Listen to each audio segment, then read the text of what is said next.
সব ধরনের সবজি থেকে কিন্তু লাউটা একটা ভিন্ন রকমের সবজি। এটা যেভাবে রান্না করেন না কেন খেতে কিন্তু ভীষণ মজা লাগে। আর এই লাউ সবজিটা কিন্তু চিংড়ি মাছ, ইলিশ মাছ এই সব মাছ দিয়েই খেতে বেশি ভালো লাগে।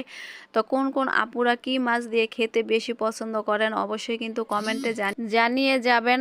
আর লাউটা কিন্তু আমি চিংড়ি মাছ আর ইলিশ মাছ দিয়েই খেতে বেশি পছন্দ করি। তো যাই হোক, আমি কিছু তেল দিয়ে এবার হলুদের গুঁড়া, মরিচের গুঁড়া, ধনিয়ার গুঁড়া, স্বাদ মতো লবণ, আদা পেস্ট এই সব মশলা একটু পানি দিয়ে পেস্ট করে তারপরে মশলাটা কষিয়ে নিলাম। এবার লাউটাও আমি এই সাথে ভালো করে কষিয়ে নিয়েছি। এবার হালকা পরিমাণের একটু পানি দিয়ে দিব।